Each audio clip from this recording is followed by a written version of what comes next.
Hello students, hello friends, क्या हाल चाल है आप सबके। आशा करता हूं कि आप सभी ठीक होंगे। मेरा नाम यशकीर्ति गोयल, स्वागत करता हूं आपका हमारी इकोनॉमिक्स की क्लासेस में। जैसा कि आप सब जानते हैं, लास्ट क्लास जो मिली आपको वो कुछ बैंकिंग के टॉपिक्स के ऊपर मिली, और जो बिल्कुल लेटेस्ट क्लास रही वो आपकी सेबी के ऊपर रही कि सेबी ने कंपनीज़ की कैपिटल मैनेजमेंट के लिए क्या क्या गाइडलाइंस बनाई हुई हैं, कैसे एक कंपनी को अपनी कैपिटल को मैनेज करना होगा और उस कैपिटल को देखते हुए वो कैसे शेयर्स इशू कर सकती है। ठीक है, और हाल ही में हम बहुत सारी न्यूज़ सुन रहे हैं शेयर मार्केट के ऊपर, तो एक करंट का विषय बन जाता है सेबी। तो सेबी के बारे में लेक्चर रहेगा ये हमारा आज का। बिना किसी देरी के हम आज का हमारा लेक्चर शुरू करते हैं, that is SEBI, securities and exchange board of India. ठीक है, ऐसे securities and exchange board of India, SEBI, SEBI। ठीक है, सेबी क्या है? एक संस्था है। इस संस्था का काम क्या है? भारत के शेयर बाज़ारों को, भारत में कैपिटल मार्केट्स को रेगुलेट करना, उनके लिए रूल्स बनाना, रेगुलेशंस बनाना। ठीक है, तो अगर आपके पास क्वेश्चन में आपको कहीं मिलता है कि which is the regulatory organisation for the capital market in India, that is, तो आपका आंसर क्या होगा? सेबी। ठीक है, जैसा कि सभी जानते हैं सेबी को बनाया गया 1988 में। ठीक है, दो तरीके से क्वेश्चन पूछा जाएगा, सेबी कब बना और सेबी को रेगुलेटरी बॉडी कब बनाया गया।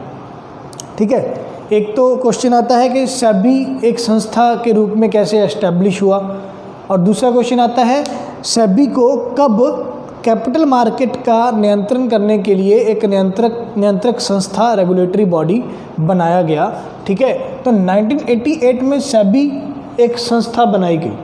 ठीक है, 4 साल बाद 1992 में, 1992 में 4 साल बाद सेबी को एक अधिनियम बना दिया गया। सेबी को एक अधिनियम बना दिया गया, सेबी एक्ट 1992, और इस एक्ट के तहत ये बोल दिया गया कि 1992 और उसके बाद फ्यूचर में भारतीय शेयर बाज़ार को, भारतीय कैपिटल मार्केट को, भारतीय पूंजी बाज़ार को सेबी कंट्रोल करेगा, रेगुलेट करेगा।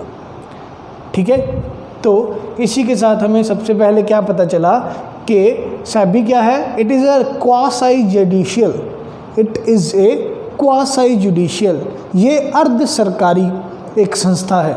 अर्ध सरकारी मतलब इसमें कुछ मेंबर्स गवर्नमेंट की तरफ से भी होंगे, कुछ इनके प्राइवेट या पर्सनल मेंबर्स, पर्सनल एम्प्लॉयज़ भी हो सकते हैं। अर्ध सरकारी संस्था है ये। And regulatory body for capital market, ये इंडिया में, इन इंडिया है, यहाँ पे लिख देते हैं इन इंडिया। तो इंडिया में कैपिटल मार्केट के लिए नियंत्रक संस्था कौन सी है? SEBI, securities and exchange board of India. ठीक है, इसमें आपके 3 क्वेश्चन कवर हो रहे हैं। क्या क्वेश्चन कवर हो गया कि भारत में शेयर बाज़ार को कौन संभालता है? सेबी संभालता है। ठीक है, सेबी किस तरह की संस्था है? सेबी एक क्वासी जुडिशियल संस्था है। और भी काफ़ी क्वेश्चंस कवर हो रहे हैं। सेबी एक संस्था के रूप में कब एस्टेब्लिश हुआ? 1988 में। सेबी को रेगुलेटरी बॉडी कब बनाया गया? 1992 में। या सेबी कैपिटल मार्केट को रेगुलेट करेगा, ये शक्ति, ये पावर सेबी को किसने दी? सेबी एक्ट 1992 ने। ठीक है, तो 4-5 आपके इंपॉर्टेंट क्वेश्चंस इसी एक पॉइंट से ही कवर हो गए हैं। नेक्स्ट पढ़ते हैं। इसके बाद कहते हैं कि it also regulates mutual funds, venture capital funds and hedge funds and jobbers. बहुत थोड़ी कॉम्प्लिकेटेड और डिफ़िकल्ट सी टर्म्स हैं, इसको इजी वे में मैं आपको समझाता हूँ कि जो सेबी है वो कैपिटल मार्केट को रेगुलेट करेगा ही करेगा, उसके साथ में ये 3-4 पर्सन्स को, 3-4 तरह की कंपनीज़ को ये रेगुलेट करता है। कौन कौन से? एक तो है म्यूचुअल फंड्स। ठीक है, म्यूचुअल फंड्स को भी रेगुलेट कौन करता है? सेबी। वैसे सेबी ने सेबी संस्था ने अपनी एक अलग ब्रांच बनाई हुई है एम्फी के नाम से। ये मैंने आपको पिछले एक लेक्चर में, कैपिटल मार्केट के लेक्चर में भी बताया था कि म्यूचुअल फंड्स को एम्फी नाम की association of mutual funds in India, वो एक संस्था संभालती है, पर वो सेबी का ही पार्ट है। तो मतलब हम ओवरऑल ये बोलेंगे कि म्यूचुअल फंड्स को भी इंडिया में सेबी ही रेगुलेट करता है। तो म्यूचुअल फंड्स क्या है? म्यूचुअल फंड है pool of investors investing their money together, कि एक बहुत सारे इन्वेस्टर्स इकट्ठे हो गए हैं अपने छोटी छोटी कैपिटल, छोटी छोटी सेविंग्स को लेके, और वो एक जगह पे पैसा इन्वेस्ट कर रहे हैं, और उनका पैसा जिस कंपनी के पास पहुंचेगा उस कंपनी को बोलेंगे म्यूचुअल फंड। वो उन सभी छोटे छोटे इन्वेस्टर्स की छोटी छोटी सेविंग्स को इकट्ठा करके किसी बड़ी कंपनी में इन्वेस्ट करते हैं। तो वो हो गया हमारा म्यूचुअल फंड्स। म्यूचुअल फंड्स को भी कौन रेगुलेट करता है? SEBI. Then venture capital funds. Venture capital funds, venture capital funds का अलग अलग मीनिंग है। जो सबसे ज़्यादा मीनिंग इस्तेमाल होता है रोज़मर्रा की ज़िंदगी में, वेंचर जब जॉइंट वेंचर होगा गवर्नमेंट का और प्राइवेट पर्सन का आपस में, जब वो मिल के कोई कंपनी बनाएंगे तो वो जो उनका जॉइंट वेंचर होगा, किसी वेंचर के ऊपर, वेंचर मतलब कोई प्रोजेक्ट, किसी प्रोजेक्ट के ऊपर जब वो कैपिटल कोई पैसा लगाएंगे तो वो होगा हमारा वेंचर कैपिटल फंड। उसको भी कौन संभालेगा? सेबी संभालेगा। देन हेज फंड्स, देन है हेज फंड्स। हेज फंड्स क्या है? या इसको नॉर्मली भाषा में हेजिंग बोलते हैं। क्या बोलते हैं? हेजिंग।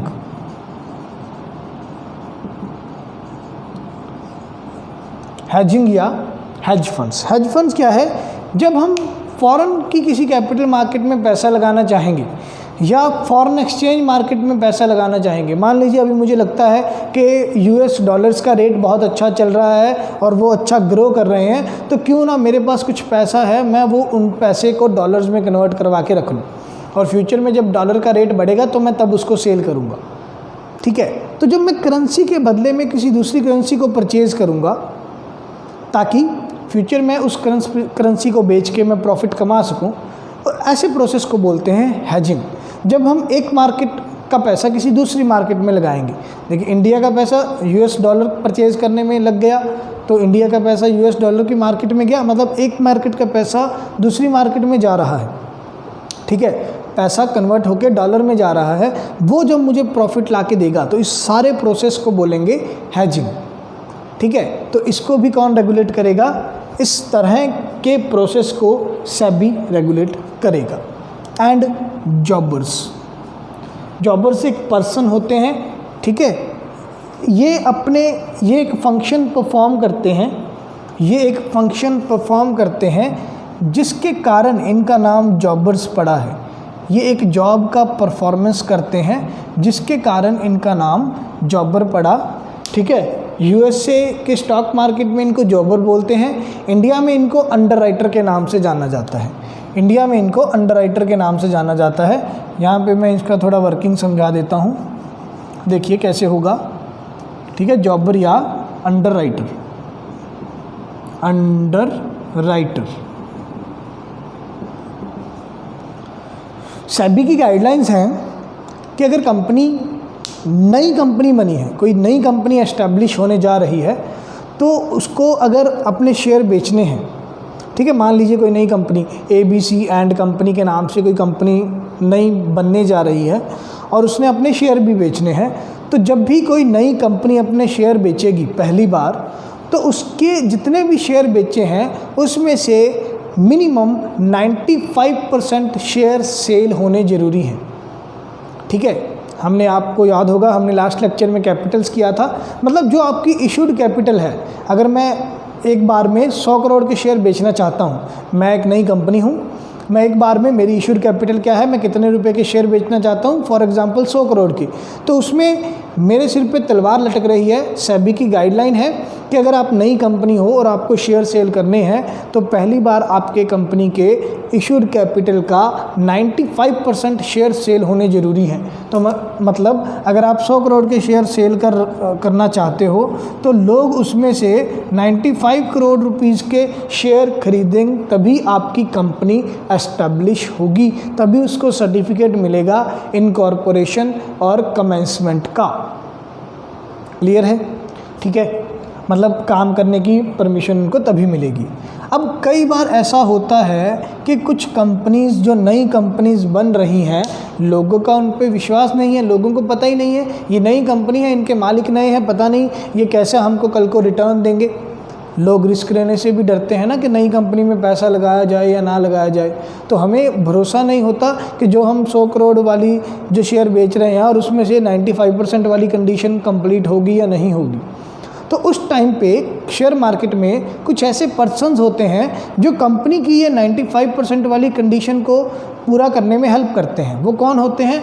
वो होंगे जॉबर या अंडर राइटर। ठीक है, इंडिया में इसको क्या कहा जाता है? Under writer. वो अंडर राइटर होंगे।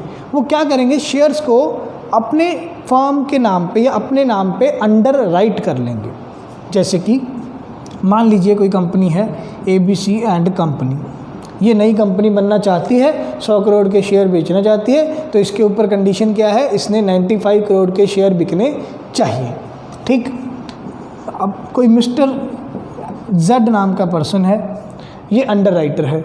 ठीक है, कंपनी ने इसको अपॉइंट कर लिया कि भैया देखो 100 करोड़ में से 95 करोड़ के शेयर बिकने ज़रूरी हैं, आप उसको बेचने में हेल्प करो। अब ये पर्सन कंपनी की एडवर्टाइजमेंट करेगा कि भाई साहब बहुत अच्छी कंपनी है, पैसा लगाइए, प्रॉफिट होगा, मुनाफा होगा, ये वो। एक तो ये एडवर्टाइजमेंट करेगा। साथ ही में क्या होगा साथ ही में क्या होगा कि और जो ये 95% वाली कंडीशन है, ये है 90 डेज़ से लेके 120 डेज़ में, कि 95% आपके इशूड कैपिटल का शेयर बिकना ज़रूरी है। कितने दिनों में? 90 से लेके 120 दिनों में। मान लीजिए आपने 1 जनवरी को अपने 100 करोड़ शेयर बेचने चाहे, तो 1 जनवरी से लेके 90 से 120 दिनों के अंदर अंदर आपके 95% शेयर बिकने ज़रूरी हैं। ठीक है, तो 90 दिन कंप्लीट हो गए। ABC एंड कंपनी ने देखा कि हमारी कंपनी के तो सिर्फ 75% शेयर बिके हैं, दिन रह गए 30, मतलब 1 महीना रह गया, 20% शेयर नहीं बिके हैं। तो इनको ये लगेगा कि शायद ये 20% शेयर ना बिकें और हमारी कंपनी को कंपनी स्टार्ट करने की परमिशन ना मिले। तब जो ये मिस्टर जी है, जो ये अंडर राइटर है, ये क्या करेगा? वो 20% शेयर ये खुद खरीदेगा। मतलब ये कंपनी को प्रमोट करने में हेल्प करेगा। ये 20% रिमेनिंग जो 20% शेयर रह जाएंगे, ये अपने नाम पे अंडर राइट करवा लेगा। और जैसे ही कंपनी एस्टैब्लिश होगी, एक तो कंपनी से ये फीस चार्ज करेगा कंपनी की प्रमोशन के लिए, एक कंपनी से कमीशन चार्ज करेगा जो ये उसने 20% शेयर खरीद लिए अपने नाम पे, और कंपनी से ये डिस्काउंट भी लेगा कि जो मैंने 20% शेयर खरीदे हैं वो मुझे मार्केट रेट से कम रेट पे बेचो।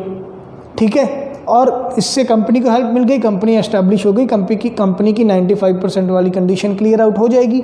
और जब भी कंपनी एस्टैब्लिश हो जाएगी, फिर जैसे धीरे धीरे कंपनी के शेयर्स का रेट बढ़ेगा, तो ये वो अपने 20% शेयर सेल करेगा, उससे भी इसको मुनाफा होगा। तो अंडर राइटर एक बहुत सूझवान, समझा हुआ, मार्केट की नॉलेज गेन की है जिसने, और अच्छा पैसा कमाने वाला पर्सन है। ठीक है, तो हम इसको ऐसा नहीं कहेंगे कि अंडर राइटर एक ब्रोकर है।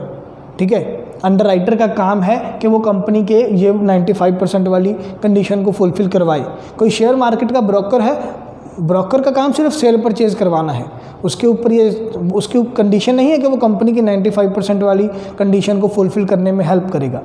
इसीलिए उसका नाम ब्रोकर है, इसका नाम अंडर राइटर है। USA में उसको जॉबर के नाम से जानते हैं। क्लियर है? तो जो ये अंडर राइटर या जॉबर पर्सन है, इनका भी कर्ता धर्ता कौन होगा? सेबी ही होगा। ठीक है, तो सेबी जी म्यूचुअल फंड्स को, वेंचर कैपिटल फंड्स को, हेजिंग फंड्स को और जॉबर्स को, अंडर राइटर्स को, सभी को कौन संभालेगा? सेबी ही संभालेगा। राइट, नेक्स्ट पॉइंट करते हैं। It registers and conduct exams of brokers and sub brokers. ठीक है, शेयर मार्केट में अगर शेयर मार्केट का सबसे पहले तो रूल है कि कोई पर्सन सीधा शेयर बाज़ार में जाके शेयर नहीं खरीद सकता, उसको एक ब्रोकर अपॉइंट करना होगा। राइट, सेबी का ये रूल है कि मान लीजिए मैं कोई कंपनी के शेयर खरीदना चाहता हूँ, मैं डायरेक्ट किसी शेयर मार्केट में जाऊँ, बॉम्बे स्टॉक एक्सचेंज में जाऊँ या नेशनल स्टॉक एक्सचेंज में जाऊँ, तो सीधा मैं वहाँ शेयर मार्केट में जाऊँ और बोलूँ कि मुझे शेयर बेच दो, ऐसा नहीं होगा। मुझे एक ब्रोकर बीच में डालना पड़ेगा, सेबी का ये रूल है। और जो ब्रोकर शेयर की सेल परचेज करने में हेल्प करेंगे, उनके रजिस्ट्रेशन करना, उनकी सर्टिफिकेशन करना और उनका एग्ज़ाम्स कंडक्ट करवाना किसका काम है? सेबी का ही काम है। ब्रोकर्स और ब्रोकर्स के नीचे जो उनके सब ब्रोकर्स लगे हुए हैं, कोई कंपनी, मान लीजिए मैं शेयर सेल परचेज करवाने में बहुत अच्छा हूँ, मैंने एक अपनी कंपनी ही बना ली शेयर सेल परचेज करवाने की, ठीक है, तो मैंने अपने नीचे सब ब्रोकर्स रख लिए। तो आपने बहुत सारी ऐसी फर्म्स, ऐसी कंपनीज़ का नाम सुना होगा जो शेयर सेल परचेज करवाती हैं और अच्छा मुनाफा कमा रही हैं। उन्होंने अपनी कंपनी ही बना ली शेयर सेल परचेज करवाने के लिए, तो वो अपने नीचे जो ब्रोकर्स रखेंगे उनको सब ब्रोकर्स बोला जाएगा। तो जो एक मेन ब्रोकर है और उसके नीचे जितने भी सब ब्रोकर्स हैं, उन सभी का रजिस्ट्रेशन, सर्टिफिकेशन, एग्जामिनेशन कौन करवाएगा? सेबी ही करवाएगा। Clear? Next, it controls the merger and amalgamation of the companies. India की मार्केट में जो कंपनीज मर्ज हो रही हैं, अमलगामेट हो रही हैं, इन सभी प्रोसेस को कौन संभालेगा? सेबी ही संभालेगा। अब इन दोनों में फ़र्क क्या है? मर्जर में और अमलगामेशन में। मर्जर में क्या होगा? दो कंपनीज मिलके अपना काम करेंगी, ठीक है, या एक कंपनी किसी दूसरी कंपनी को खरीद लेगी, पर कंपनी का जो प्रोडक्ट है वो पुराने नाम पे ही बिकेगा, ठीक है। जैसे कि मान लीजिए आपने सुना होगा PNB मेटलाइफ इंश्योरेंस, ठीक है, तो मेटलाइफ इंश्योरेंस कंपनी थी, उसमें PNB ने भी अपना हिस्सा डाल लिया। MetLife insurance company, PNB bank आपस में मिलके आपको एक नया एक मेटलाइफ इंश्योरेंस के नाम से आपको लाइफ इंश्योरेंस दे रहे हैं, ठीक है। या जैसे कोका कोला है, कोका कोला ने थम्स अप कंपनी को खरीद लिया और प्रोडक्ट आपका थम्स अप के नाम पे ही बिक रहा है, तो वो होगा मर्जर, ठीक है, मर्ज हो गए और प्रोडक्ट पुराना नाम से ही बिक रहा है।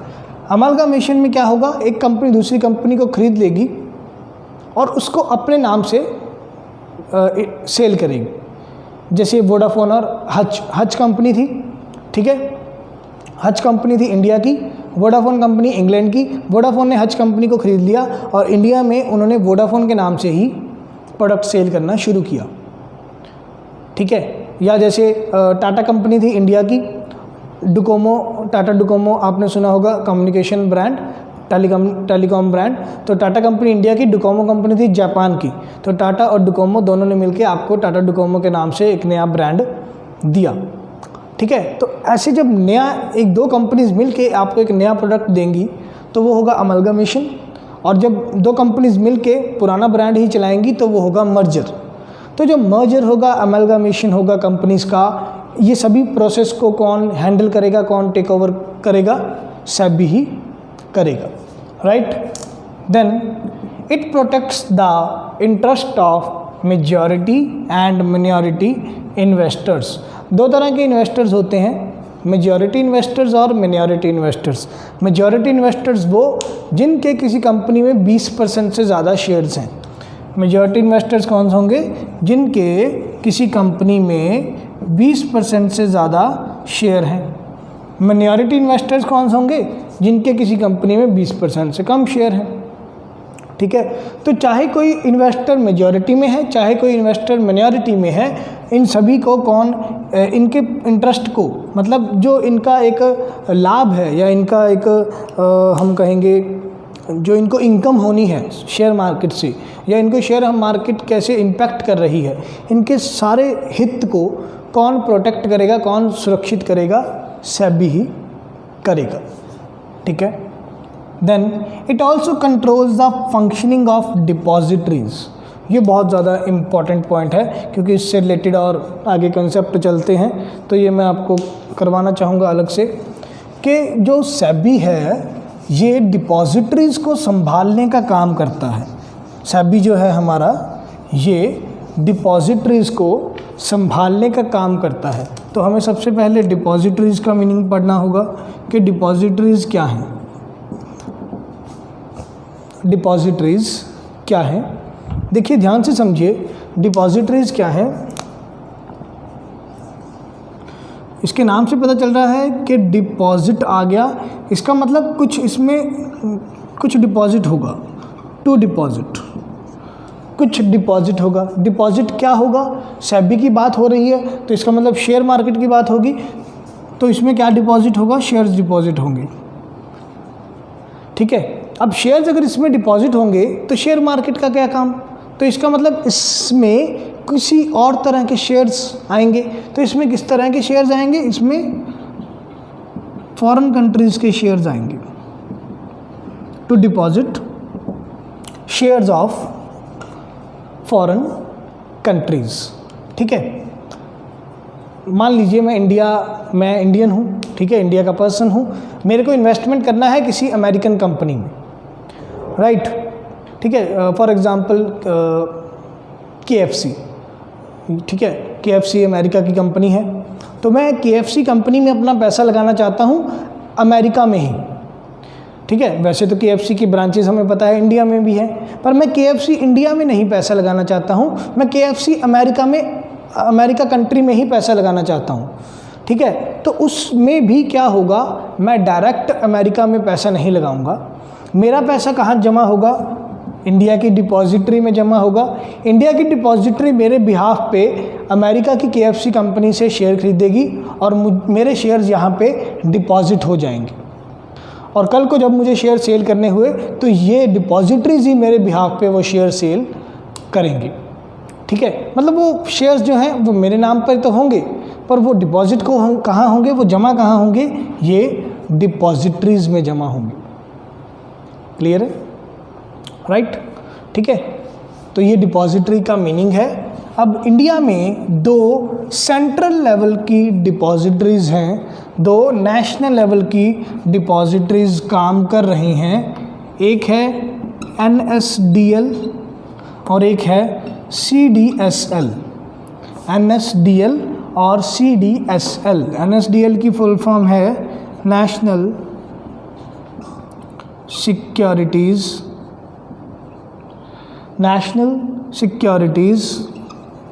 Depository limited. ठीक है, क्या फुल फॉर्म है, नेशनल सिक्योरिटीज़ डिपॉजिटरी लिमिटेड। कब बनाई गई है, 1996 में। और जो ये 1996 में डिपॉजिटरीज बनाई गई हैं, तो 1996 में एक एक्ट पास हुआ था, इंडियन डिपॉजिटरीज एक्ट। इस एक्ट के तहत डिपॉजिटरी बननी शुरू हुई। और कौन सी बनी सबसे पहले, इंडिया की सबसे पहली depository NSDL, national securities depository limited. और एक है CDSL की फुल फॉर्म है सेंट्रल डिपॉजिटरी सिक्योरिटीज़ लिमिटेड। ठीक है, CDSL central depository securities limited, ये बनाई गई 1999 में। अब जो ये NSDL है, NSDL किस शेयर मार्केट की हेल्प से काम करती है, NSDL नेशनल स्टॉक एक्सचेंज की हेल्प से काम करती है। ठीक है, तो ये याद करना इजी है, NSDL का नाम भी नेशनल, ये किसकी हेल्प से काम करती है, नेशनल स्टॉक एक्सचेंज की हेल्प से काम करती है। CDSL किस स्टॉक एक्सचेंज की हेल्प से काम करती है, तो दूसरा स्टॉक एक्सचेंज कौन सा है हमारा, बॉम्बे स्टॉक एक्सचेंज। तो CDSL बॉम्बे स्टॉक एक्सचेंज की हेल्प से काम करती है। ठीक है, CDSL की full form central depository securities limited, बनी 1999 में। NSDL की full form national securities depository limited, बनी 1996 में। और आपका जो पैन है, जो पैन कार्ड की प्रिंटिंग होती है, पैन कार्ड की प्रिंटिंग भी आपकी कौन करता है, NSDL ही करता है। ठीक है, इंडियन इनकम टैक्स डिपार्टमेंट ने NSDL की ड्यूटी लगाई हुई है पैन कार्ड को प्रिंट करके आपके घर तक पहुंचाने की। कभी आप पैन कार्ड के पीछे देखिएगा, वहाँ लिखा होगा इशूड या प्रिंटेड बाय NSDL। क्लियर? चलो, तो जो ये हमारी डिपॉजिटरीज़ हैं इनको कौन संभाल रहा है? ये डिपॉजिटरीज़ को भी कौन रेगुलेट करता है? सेबी ही रेगुलेट करेगा। अब शायद आपके दिमाग में एक क्वेश्चन आ रहा होगा कि अब जो ये फॉरेन के शेयर्स हम खरीदेंगे वो किस फॉर्म में खरीदेंगे, वो कैसे खरीदेंगे, जो ये शेयर्स हैं ये डिपॉजिटरी में कैसे पड़े रहेंगे? ठीक है, ये इस पॉइंट के लिए भी मैं आपको थोड़ी नॉलेज दे देता हूँ कि ये क्या चीज़ें होती हैं। दो तरह के डिपॉजिटरी में जो आपके शेयर्स हैं वो दो तरीके से पड़े होते हैं। एक होता है ADR और एक होता है GDR, ADR एंड GDR। ठीक है, ADR की फुल फॉर्म है अमेरिकन डिपॉजिटरी रिसीट। ठीक है, और GDR की फुल फॉर्म है ग्लोबल डिपॉजिटरी। ग्लोबल या कभी कभी जनरल वर्ड यूज़ कर लिया जाता है, जनरल डिपॉजिटरी रिसीट या ग्लोबल डिपॉजिटरी रिसीट। ठीक है, अब ये क्या, इसका प्रोसेस क्या है सारा? मान लीजिए मैंने जो एग्जांपल लिया अभी कि मैं KFC के अमेरिका वाले कंपनी में, जो मेन कंपनी है अमेरिका में KFC की, वहाँ पे मैं पैसा लगाना चाहता हूँ। ठीक है, तो मैंने इंडिया की किसी डिपॉजिटरी को, मान लीजिए मैंने इंडिया की NSDL को कांटेक्ट किया कि भाई साहब मुझे अमेरिका की किसी कंपनी में पैसा लगाना है। तो NSDL वाले क्या करेंगे? NSDL वाले अमेरिका के शेयर बाज़ार को, अमेरिका में किसी शेयर बाज़ार को कांटेक्ट करेंगे। मान लीजिए अमेरिका का कोई शेयर बाज़ार है, for example New York stock exchange. ये कहाँ कांटेक्ट करेंगे? न्यूयॉर्क स्टॉक एक्सचेंज में कांटेक्ट करेंगे। ठीक है, NSDL वाले कहाँ कांटेक्ट करेंगे? न्यूयॉर्क स्टॉक एक्सचेंज में। न्यूयॉर्क स्टॉक एक्सचेंज वाले अब वो KFC के शेयर्स बेचेंगे। किसको बेचेंगे? NSDL को। और किस फॉर्म में बेचेंगे? वो बेचेंगे ये ADR की फॉर्म में, अमेरिकन डिपॉजिटरी रिसिप्ट की फॉर्म में, कि अमेरिका के शेयर्स का पैसा अमेरिकन डिपॉजिटरी रिसिप्ट के थ्रू NSDL में पड़ा है। तो अमेरिकन डिपॉजिटरी रिसिप्ट क्या है कि जब किसी फॉरेन कंट्री के पर्सन ने अमेरिका की किसी कंपनी में पैसा लगाना है और वो पैसा अमेरिकी डॉलर में ही जाएगा, तो बदले में, उस शेयर्स के बदले में मुझे क्या सर्टिफिकेट मिलेगा? सर्टिफिकेट कौन सा मिलेगा? American depository receipt.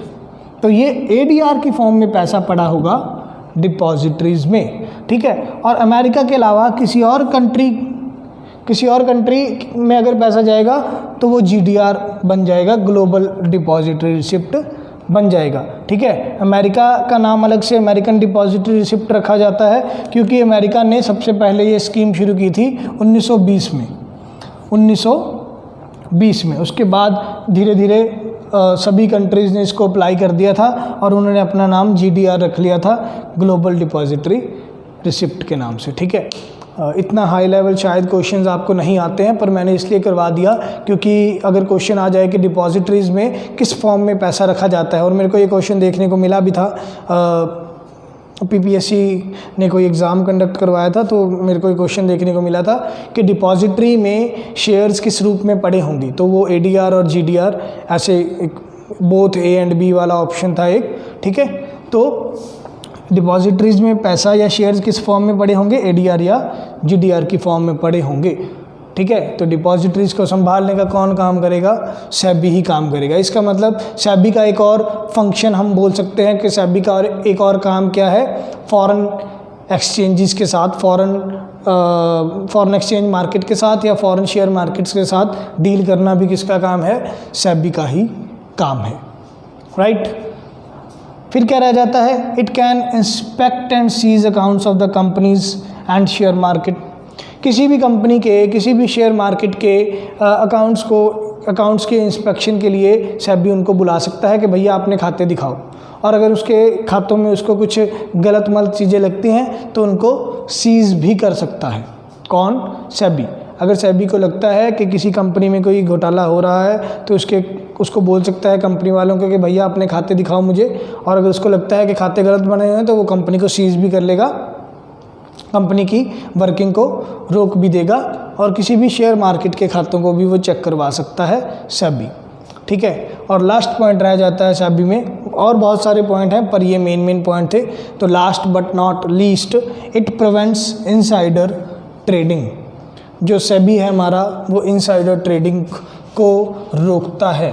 Insider trading जो है वो एक पनिशेबल ऑफेंस है सेबी के अकॉर्डिंग, इंडिया की कंपनीज कॉन्ट्रैक्ट के अकॉर्डिंग। ठीक है, इंडिया में इंडियन कंपनीज एक्ट बना हुआ है, इंडियन कंपनीज एक्ट 2 बार बना था, 1956 में, और इसका रिवीजन हुआ था 2013 में, इंडियन कंपनीज एक्ट। और जो हमारा सेबी है, सेबी 1992, सेबी एक्ट 1992, ये दोनों एक्ट्स के तहत जो इनसाइडर ट्रेडिंग है, जो इनसाइडर ट्रेडिंग है वो पनिशेबल ऑफेंस है। क्या है? पनिशेबल है। अब इनसाइडर ट्रेडिंग है क्या? इनसाइडर ट्रेडिंग है क्या? देखिए, शेयर्स का जो बाज़ारी रेट है, जो मार्केट रेट है, वो इफ़ेक्ट होता है कंपनी की परफॉर्मेंस के अकॉर्डिंग, कि कंपनी क्या परफॉर्मेंस कर रही है, कंपनी के फ्यूचर प्रोजेक्ट क्या है, कंपनी आने वाले टाइम में किस तरीके का प्रॉफिट कमा सकती है, किस तरीके का प्रोजेक्ट लॉन्च कर सकती है, किस तरीके का नया प्रोडक्ट लॉन्च कर सकती है। तो ये सारी चीज़ें कंपनी के शेयर के मार्केट रेट को इफ़ेक्ट करती हैं। ठीक है, अब कंपनी का इनसाइड का कोई बंदा है, कंपनी के अंदर का कोई बंदा है, इनसाइडर है कोई कंपनी का, ठीक है, उसको कोई नॉलेज मिल गई कि जी कंपनी जो है वो नया प्रोडक्ट लॉन्च करने जा रही है। ठीक है, मान लीजिए कि फॉर एग्जांपल एप्पल मोबाइल्स हैं, और एप्पल मोबाइल में कोई एम्प्लॉय काम कर रहा है या एप्पल कंपनी का कोई मेंबर है, और उसको पता लग गया कि एप्पल कंपनी जो है वो आने वाले टाइम में कोई नया प्रोडक्ट या कोई नया प्रोजेक्ट लॉन्च कर सकती है। ठीक है, कंपनी के अंदर बातें चल रही हैं। अब उसको पता है कि भाई कंपनी अगर नया प्रोडक्ट या नया प्रोजेक्ट लॉन्च करेगी तो हमारी कंपनी के शेयर का रेट ऊपर जाएगा। तो उसने क्या किया? उसने इस इंफॉर्मेशन को दिमाग में रखते हुए एप्पल कंपनी के शेयर खरीद लिए। जो ऐसा ये कभी कंसेप्ट अगर मार्केट में हमें देखने को मिलेगा, इसको बोला जाता है इनसाइडर ट्रेडिंग, कि आपने इनसाइडर इंफॉर्मेशन को इस्तेमाल करके ट्रेड किया है। ठीक है, तो ये कंसेप्ट है इनसाइडर ट्रेडिंग, जो कि पनिशेबल है। ऐसा करना दंडनीय है, गलत है, एथिक्स के खिलाफ है सेबी के अकॉर्डिंग या इंडियन कंपनीज एक्ट के अकॉर्डिंग। तो अगर कभी मार्केट में इनसाइडर ट्रेडिंग देखने को मिलती है तो सेबी उसको कंट्रोल करता है, रूल्स एंड रेगुलेशन बनाता है, और क्या पनिशमेंट देनी है अगर कोई पर्सन इनसाइडर ट्रेडिंग करता हुआ पकड़ा गया तो वो भी कौन करता है? सेबी ही करेगा। क्लियर है? तो ये हमारा आज का सारा लेक्चर रहा सेबी के ऊपर। हमने मेन पॉइंट डिस्कस किए कि सेबी रेगुलेट करेगा कैपिटल मार्केट को, म्यूचुअल फंड्स को, जॉबर्स को, अंडरराइटर्स को। ठीक है, जो ब्रोकर्स हैं, सब ब्रोकर्स हैं, उनका एग्ज़ाम लेगा, उनको सर्टिफिकेट देगा, उनका रजिस्ट्रेशन करेगा। और इसके बाद हमने ये पॉइंट्स किए। इसमें मेन पॉइंट हमारा डिपॉजिटरी वाला आया कि सेबी ही डिपॉजिटरीज़ को कंट्रोल करेगा। डिपॉजिटरीज़ क्या हैं? जो फॉरेन में से आपके शेयर्स को डिपॉजिट करके रखेंगी, वो सारा कंसेप्ट हमने पढ़ा। और सेबी जो है वो इनसाइडर ट्रेडिंग को कंट्रोल करेगा, और अगर इनसाइडर ट्रेडिंग करता हुआ कोई पकड़ा गया तो उसको पनिशमेंट देगा SEBI, that is securities and exchange board of India. Clear है? आशा करता हूँ कि आपको आज का सारा लेक्चर अच्छे से समझ आया होगा। अगर कोई पॉइंट नहीं समझ आया है तो आप वीडियो को रिवाइंड करके, या ये सेबी सारा टॉपिक इतना इम्पॉर्टेंट है, मैं तो ये कहूँगा कि आप कम से कम इस वीडियो को 3-4 बार देखिए जब भी आपको टाइम मिले। ठीक है, क्योंकि इससे रिलेटेड करंट अफेयर्स आपको दिखने वाले हैं आने वाले टाइम में। तो आप पहले ही प्रिपेयर रहिए, सेबी के बारे में पढ़ के रखिए। अगर कोई क्वेश्चन हो, कोई डाउट हो, आप मेरे को मैसेज करके या कॉल करके जब मर्जी पूछ सकते हैं, आपको उसी टाइम आंसर दिया जाएगा। ठीक है, तब तक के लिए हेल्दी रहिए, हैप्पी रहिए, अपने आसपास के एनवायरनमेंट को क्लीन और ग्रीन रखिए। Good night, take care.